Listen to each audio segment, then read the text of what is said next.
Video 229, Refactor, Gpudata, and Gpusync Part 4. This is a disallowed macro. We've refactored the namespace from ArtGirl to Gpudata. This is the old variable that is now a monkey wrench macro, tells you to use this.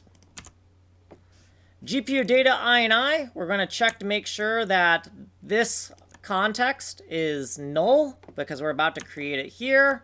And then we also are going to create a texture.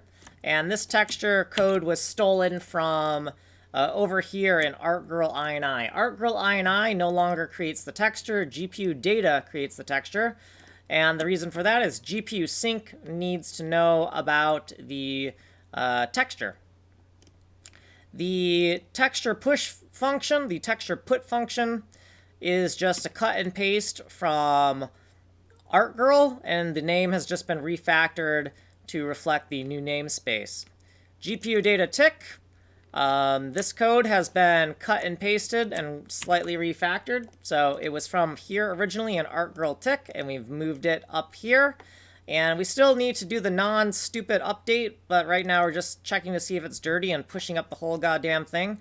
We need to change that eventually. Yeah, we don't use this function anymore. We use this one. And inside of render pipeline load, we don't use this anymore. Wrong namespace. We use this now.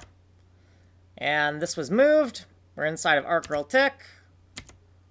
And ArtGirl ini, we are just checking to make sure that the context for WebGL is not null. Moved. And GPU tick needs to come before ArtGirl tick. This looks like a mistake. We'll look at it later in another video. Here's GPU ini coming before ArtGirl ini. What we did previously, and some footnotes, and what we did in this video.